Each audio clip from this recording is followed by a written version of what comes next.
The Armchair Cricket Podcast News Roundup.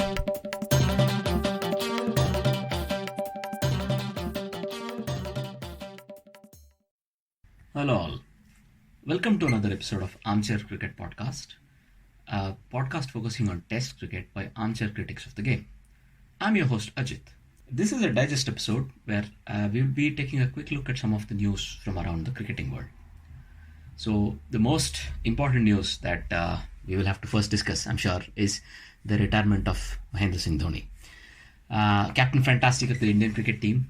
He's left a very, very rich legacy behind him, also a very successful career. So what will stand out with most of us is Dhoni's captaincy record. So he was the only captain to have won all three limited overs series world championships, that is the Champions Trophy, the T20 World Cup, as well as the 50-over World Cup. Apart from this, as a captain of the Indian Test team, he led India to world number one in tests. And also, of course, there's not a lot that needs to be said about his prowess as a finisher, because in winning chases, he finishes with an average in excess of 100. So in winning chases where he has remained not out, he's remained not out a staggering 47 times. The person who's behind him on the scale is Jonty Rhodes, who's far behind with 33 not outs. So all of this show how successful a chaser MS Dhoni was. And in fact, his last international that he played for India was one of these unsuccessful chases. So in all the chases that he has led India in, and he remained not out, India have only lost twice. And that was unfortunately the last of his games, the semi-final against England in the World Cup of 2019. But in a typically understated manner, he put up a set of his pictures on Instagram, and then he says, thanks for your love and support.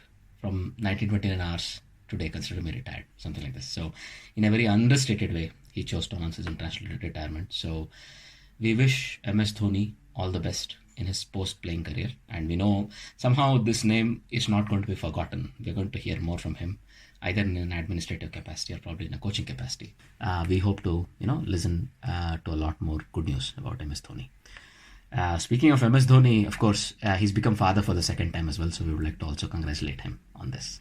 Following on in Thala's footstep, Chinna Thala, Suresh Raina, as he's called by his loyal CSK fans, has also chosen to retire. He sometimes feels like a little bit of an unfulfilled career, because one feels he could have done a bit more in test match cricket, but he was always used as a finisher by India in limited overs formats. And given the number of ODIs he played, he has some very nice records to fall back on himself. So if you look at the number of innings that he's able to play, 157 at number 5 or lower, which is more of a finishing role in ODI cricket as well as T20. He finishes with a strike rate of 93.6. This is second only to a certain Shahid Afridi. So that's a very, very good, achievement to have. Of course, Raina finished with the most number of sixes hit by an Indian batsman between 2008 and 2015, which is 116 sixes. Also, he was also one of the chase masters. So along with his Thala, Dhoni, he remained, not out in 23 innings and had a average of 66.41 in winning chases. So this is a very, very exciting record that Raina can have, and can always be proud of his records in multi-team tournaments and World Cups. So also we wish Suresh Raina a very happy, post-playing career, and we wish him all the best. I'm sure both Dhoni and Raina are not done as far as IPL is concerned, and we'll hear a lot more from them in the upcoming weeks and months. Since we are talking of IPL, I think we should quickly switch over to this behemoth that's now scheduled to be held for sure between the 16th September and 9th of November in UAE. So all the formalities that were required have been cleared out, and the tournament is definitely a go. A sort of a last minute setback, if anything, was that WIVO has pulled out as the IPL 2020 title sponsor. So as a result, BCCI is now looking for a new sponsor for the title, and at least 3 to 4 well-known names have come up and or have expressed an interest, as it's called a EOI, expression of interest. They have submitted this, and they'll be expected to submit a bid on 18th of August. This one, at least according to some insiders, they say 440 crores rupees was what was the price that was sort of quoted for the 1 year's title sponsor. And even though this is going to be a stopgap, some of the BCCI insiders feel they might be able to make up for this loss from UAE withdrawing. So some of the names that are in question are Tata Group, Unacademy, Dream 11, and also Patanjali's name is being floated around as one of the contenders for this. So it remains to be seen who will really be the title sponsor for IPL 2020. But at least reading that IPL 2020 is a go is already a big boost for Indian cricket fans and IPL fans all over the world. And we really hope it's going to be a very interesting World Cup, because when we look at some of the SOPs that have been set in place by BCCI, it looks like they're very serious. They want to hold the World Cup, but they're very serious about holding it in a very, very safe way. So some of the SOPs that, the rigorous testing, the restricted movements, there's only one team per hotel, also a very rigorous testing protocol. Most teams have required that multiple tests be cleared. If for any reason a player is either tested to have coronavirus or is, for whatever reason, either permitted to break the bio bubble. So for example, we've just come to know that Karun Nair, India cricketer, has tested positive for coronavirus but has recovered since, and he will be traveling to UAE with his team KXIP Punjab. Also, Chetan Chauhan, who's the wicket-keeping coach and fielding coach of Rajasthan Royals, has tested positive and is currently under quarantine. So BCCI and IPA will take it very seriously, is what we've really come to know, right? So also there are some local rules which the tournament will have to follow, because for Abu Dhabi, they have to carry a negative test result which was no older than 48 hours. The way in which some of the sanitation guidelines have been set out, right, are very, very strict. Also, there's no chance to step out of a bubble. Some very, very stringent SOPs have been laid down, and all of this is sort of auguring to a very, good but a very competitive IPL 2020 to be held in UAE. Now, if you were to look at other T20 tournaments around the world, so we recently heard that the Australia versus West Indies T20I series has been postponed. This was one of the series that one feared could have clashed with the IPL 2020 window. But with the postponement of the series, the IPL 2020 will have a clear window with no other clashing international or high-level cricket. So this is always good news. And when we look at CPL, there is a little bit of a disturbing news that we occasionally come to hear. For example, Afghan trio, that is Rahmanullah Gurbaz, Qais Ahmed, and Noor Ahmed will be missing CPL, which will begin later this month in Trinidad and Tobago. Unfortunately, they don't have the transit visas that were required due to, they have to arrive in UK to then transit out of UK to take specially chartered flights by the organizers of CPL from London, but they were unable to meet this deadline. Similarly, Fabien Allen, the West Indian spinner, has unfortunately been left out of the CPL 2020 edition because he's missed out on the flight from his home island.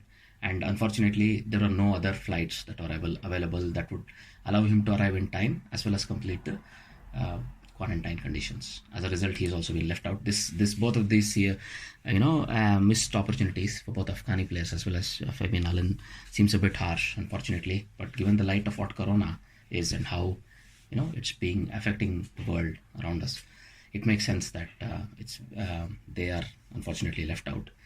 In another slightly unsettling news, Sarwan leaves Thalaw's biosecure bubble due to some personal reasons. So we know that there has been a bit of history here, a bit of bad blood that Sarwan is accused by Gail in a video openly. And then, we don't know what went down behind the scenes, but Sarwan has chosen to leave the Jamaica Talawas bio bubble. And another person who will probably replace him will be Vinod Maharaj and Ryan Austin, both of whom are already in the bubble. So they have been promoted to assistant coach duties. So it is going to be a bit of a blow for Ram Naresh Sarwan and Jamaica Talawas, but I think they'll bounce back strongly from this. Moving on, if you were to look at a couple of BCCI related news, so interestingly, the world's richest cricketing body, as at least we call it, has not paid its leading cricketers for the last 10 months or so.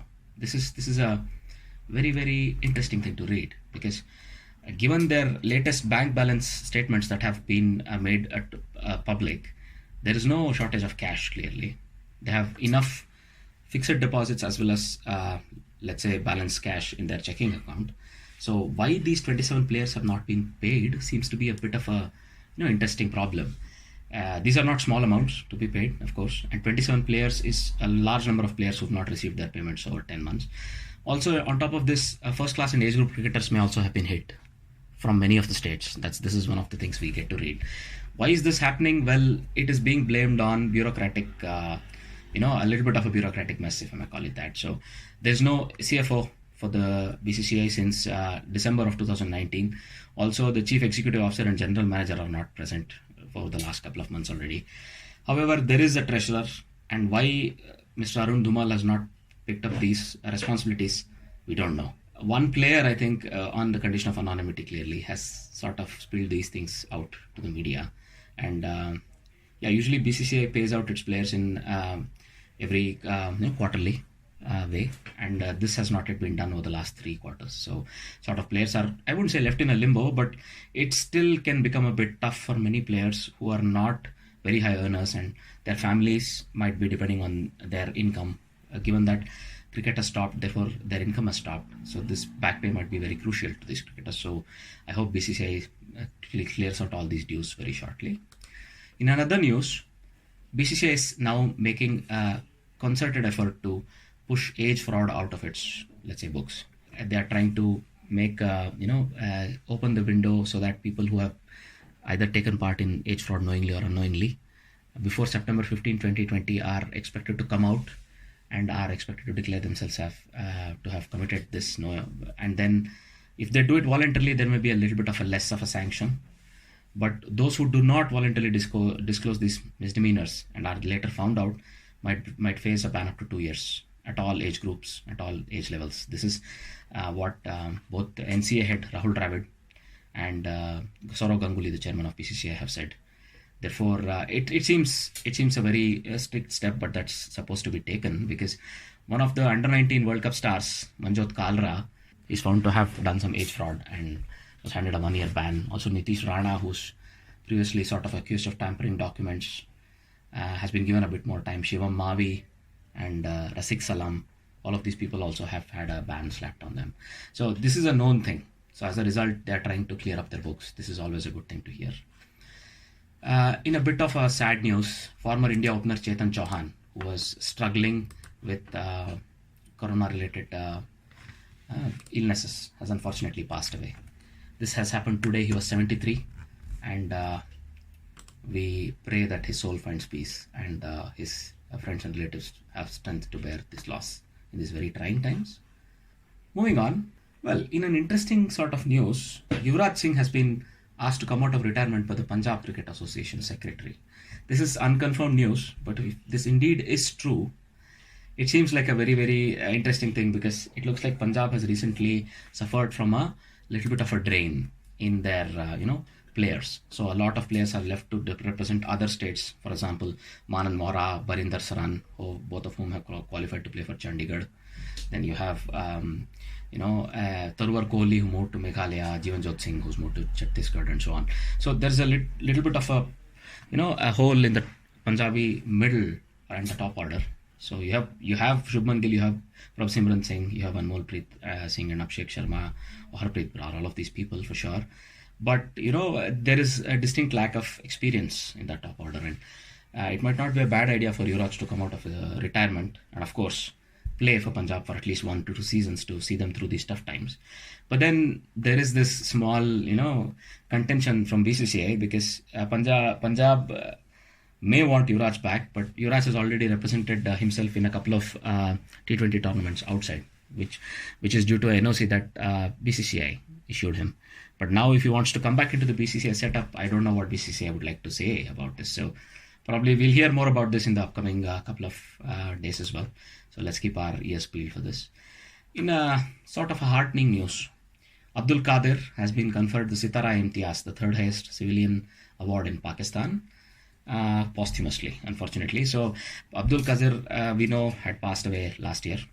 And in the next possible opportunity, that is the August 14th, the Independence Day of Pakistan, President Arif Alvi has conferred this award on Abdul Qadir. So it's a belated reward nonetheless, but a well-deserved one.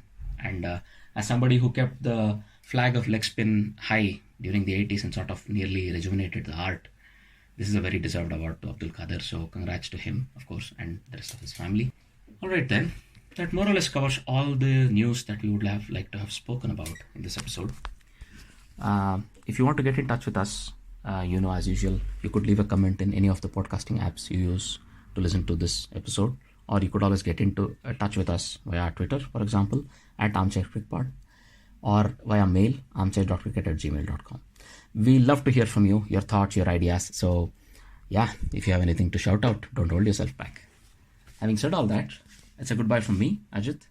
Have a good day wherever you're listening from, and we hope to have your continued company for the upcoming episodes. Bye-bye. The Armchair Cricket Podcast, News Roundup.